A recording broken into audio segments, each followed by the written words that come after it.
World health organisation WHO की report के अनुसार 2020 में कोरोना से कुल मौत 18,13,000 लोगों की हुई, जबकि 2019 में दिल की बीमारी से कुल मौत 17.9 मिलियन लोगों की हुई, जो पूरी दुनिया में हुई टोटल मौत का 32% है। हार्ट अटैक से हो रहे मौत क्या कोरोना वैक्सीन के वजह से है, या जिम जाने की वजह से है, या असलियत कुछ और ही है? आइए जानते हैं। नमस्कार दोस्तों, आप सभी का स्वागत है मेरे YouTube चैनल पर। अक्सर आप कभी कभी सुनते हैं कि कोई व्यक्ति रात में सोया और सोया ही रह गया, सुबह उठा ही नहीं। या कभी कभी आपने ये भी सुना होगा कि कोई व्यक्ति सुबह सुबह मॉर्निंग वॉक के लिए गया या रनिंग करने के लिए गया और वापस ही नहीं आया। कभी कभी आप ये भी सुने होंगे या किसी वीडियो के माध्यम से देखे होंगे कि कोई व्यक्ति किसी फंक्शन पार्टी में डांस कर रहा था और उसकी अचानक मृत्यु हो गई। एक्चुअली इन सभी के पीछे का मुख्य कारण हार्ट अटैक है।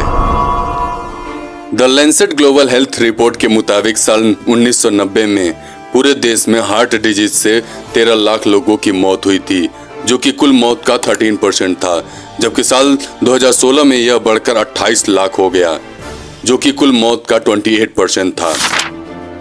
The Lancet global health report के अनुसार 2022 में भारत में 50% से ज्यादा लोग अनफिट हैं। WHO वर्ल्ड हेल्थ ऑर्गेनाइजेशन का कहना है कि हर एक व्यक्ति को हफ्ते में कम से कम 2.5 से 3 घंटे एक्सरसाइज करनी चाहिए, जो कि हमारे देश की आधी पॉपुलेशन नहीं करती है।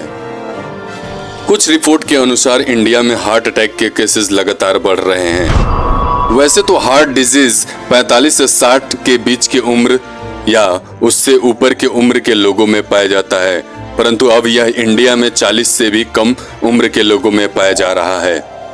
हार्ट अटैक के केसेस तब बनते हैं जब हार्ट में ब्लड का सर्कुलेशन गंभीर रूप से कम हो जाता है। यह रुकावट आमतौर पे हार्ट आर्टरीज में फैट, कोलेस्ट्रॉल और अन्य पदार्थों के जमाव के कारण होता है, जिसे प्लेक कहते हैं। इंडिया में इसके मुख्य कारण अव्यवस्थित खान पान, जंक फूड, मोटापा व मेंटल स्ट्रेस के कारण है। इंडिया में हार्ट अटैक से हो रहे मौत के आंकड़े 2020 से 2022 के बीच तेजी से बढ़े हैं, जिसमें कुछ परसेंट वैक्सीन कोविशील्ड के कारण है। ब्रिटेन की फार्मास्यूटिकल कंपनी एस्ट्राजेनेका ने यूके कोर्ट में स्वीकार किया है कि उनकी वैक्सीन कोविशील्ड से थ्रोम्बोसाइटोपेनिया सिंड्रोम विद थ्रोम्बोसिस नामक साइड इफेक्ट होने की संभावना है। इस साइड इफेक्ट में बॉडी में खून के थक्के बनने लगते हैं और प्लेटलेट्स की संख्या कम हो जाती है, जिसके कारण हार्ट अटैक के चांसेस बढ़ जाते हैं। तो क्या जिम जाने से हार्ट अटैक के खतरे हैं? तो जवाब है नहीं।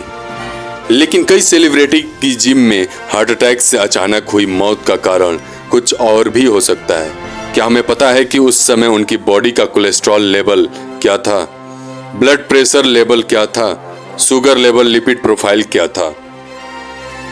इन सभी चीजों का ध्यान रखते हुए अपने हार्ट को सुरक्षित रखने के लिए एक छोटा सा टेस्ट ECG इलेक्ट्रोकार्डियोग्राम करा लें। फिर उसके अनुसार अपने फिजिकल एक्टिविटी का ध्यान रखकर वर्क करें। हार्ट अटैक के दौरान व्यक्ति को उसके चेस्ट में दर्द महसूस होता है।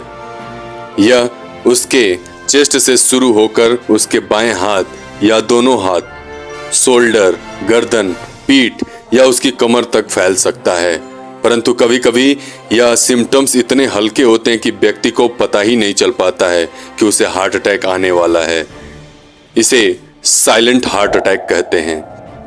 जब किसी व्यक्ति को चेस्ट के बाईं ओर तेज दर्द के बजाय चेस्ट के बीच में हल्का दर्द महसूस होता है, तो समझ लीजिए कि उसके शरीर में साइलेंट हार्ट अटैक आने वाला है।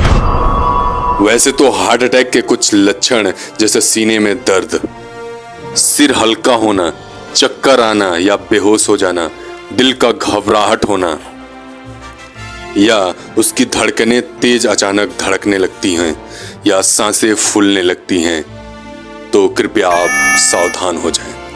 हार्ट अटैक से बचने के लिए एक स्वस्थ संतुलित आहार खाएं। एक्स्ट्रा फैटी या ऑयली से बचें। हरी सब्जियां, फल, नट्स डाइट्स में शामिल करें। स्मोक और अल्कोहल के अधिक सेवन से बचें। अपने ब्लड प्रेशर, ब्लड शुगर के स्तर और कोलेस्ट्रॉल की सामान्य रखें। हार्ट अटैक से बचने के लिए एक्सरसाइज करना चाहिए, जो कि हमारी देश की आधी पॉपुलेशन नहीं करती है। हार्ट अटैक के दौरान आप एस्प्रिन नामक टैबलेट को दे सकते हैं, क्योंकि एस्प्रिन ब्लड के थक्के को और अधिक बनने से रोकने में मदद करता है। यदि यह वीडियो पसंद आया हो आप सभी को तो कृपया कमेंट करके बताएं। धन्यवाद।